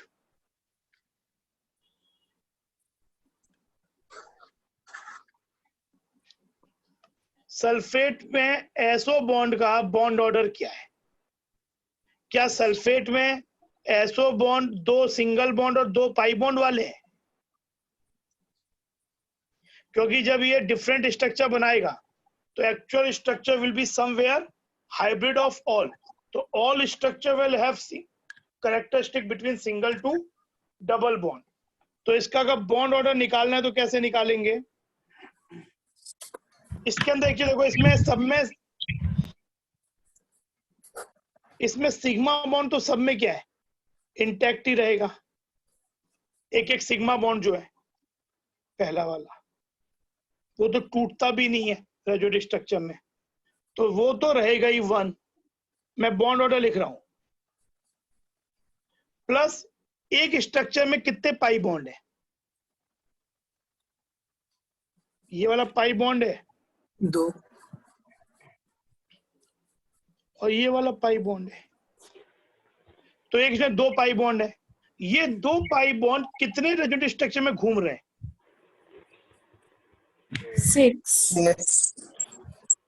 तो इफेक्टिव पाई बॉन्ड सब में क्या मिलेगा? 2/6।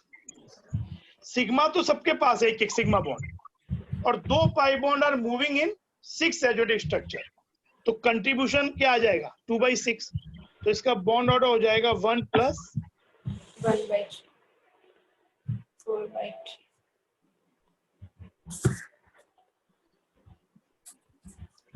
1.33। तो ये सिंगल बॉन्ड से स्ट्रॉन्गर है, डबल बॉन्ड से वीकर है। ये चीज तो ये सल्फेट का, इसीलिए सल्फेट का ये स्ट्रक्चर होता है। आपके पास जैसे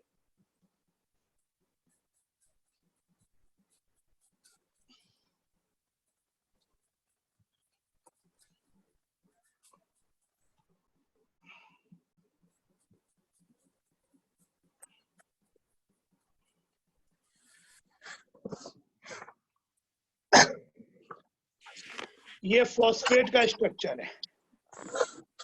एक तो बताओ इसके कितने रेजोनेंट स्ट्रक्चर्स होंगे इक्विवेलेंट,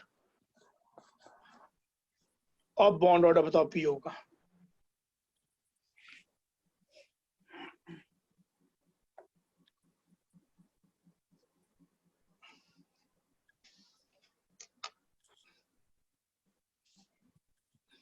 इसमें फास्फोरस का ऑक्टेट एक्सपांड हुआ है, 10 इलेक्ट्रॉन है।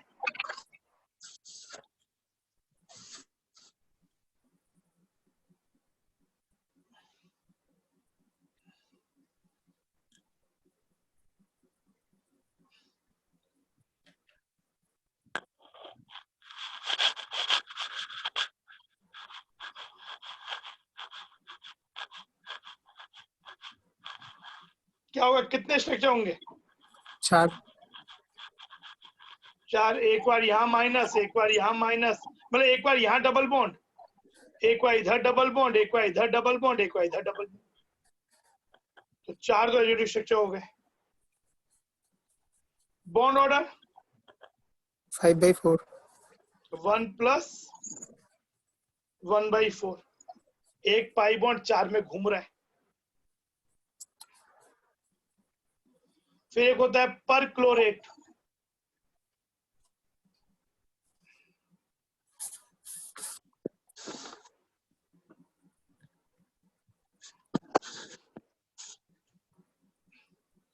कितने स्ट्रक्चर बॉन्ड ऑर्डर?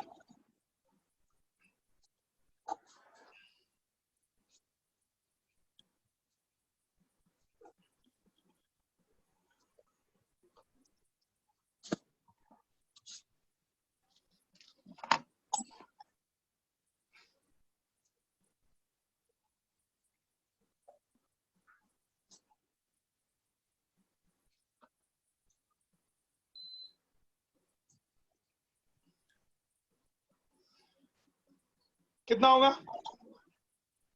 सर इसमें 4 होगा। 4. स्ट्रक्चर तो 4 होंगे, बात सही है। Bond order 7/4। यस, 1 + 3/4।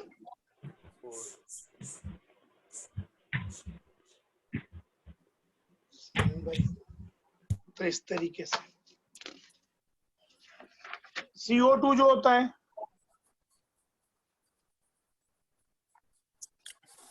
उसका एक स्ट्रक्चर तो ये होता है। रेजोनेंट स्ट्रक्चर कैनोनिकल या resonant structures also known as canonical structures या कंट्रीब्यूटिंग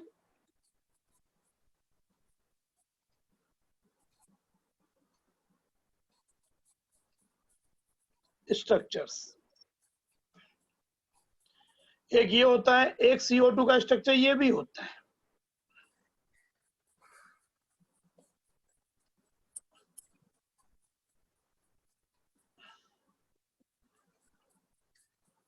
यहाँ पे फॉर्मल चार्जेस सब पे 0 होते हैं।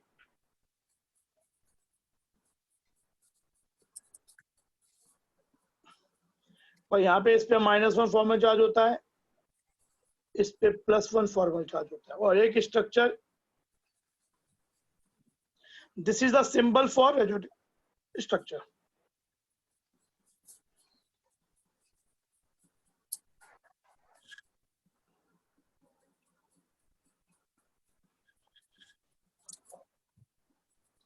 सबसे ज्यादा कौन सा स्टेबल होगा इसमें?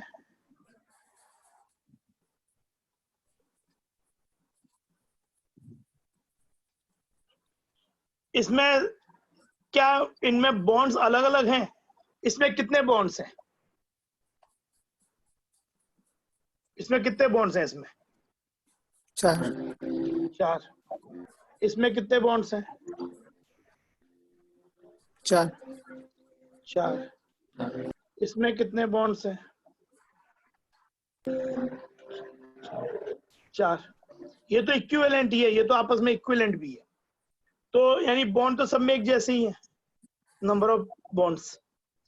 तो अब फॉर्मल चार्जेस देखो, इस पे 0 है, तो इस पे +1 -1 टोटल 0 ही है चार्ज, लेकिन इसे +1 -1, यहाँ पे +1 -1। तो यानी बेटर है, बॉन्ड तो बराबर है, पर देन बेटर है कि चार्जेस कम से कम हो। तो this is having laser number of formal charges, तो स्टेबिलिटी ऑर्डर क्या हो जाएगा?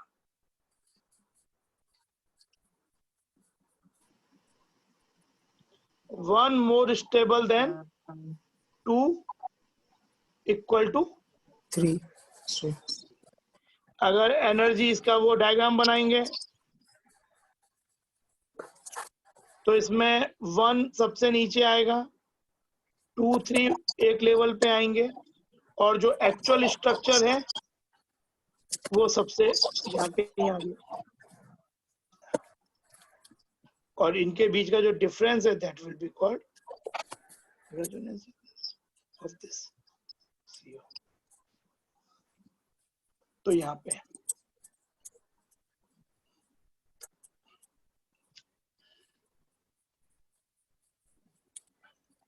तो ये हुआ, ऐसे ही आपके इनके स्ट्रक्चर तो बनेंगे।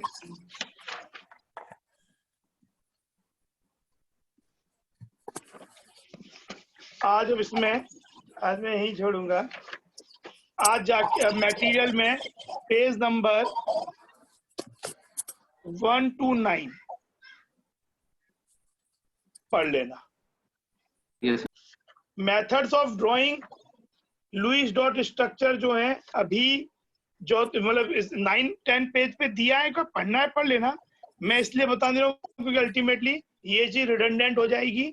हम जब VSCPR नेक्स्ट क्लास में पढ़ेंगे तो VSCPR थ्योरी से जब काम करेंगे तो उसमें उसकी शेप भी पता चलेगी और संग में स्ट्रक्चर भी हम बना पाएंगे, जिनके हम इनसे बना सकते हैं, और जो यहाँ नहीं बना सकते, जो वहां दिक्कत देगा वो यहाँ भी नहीं बनेगा।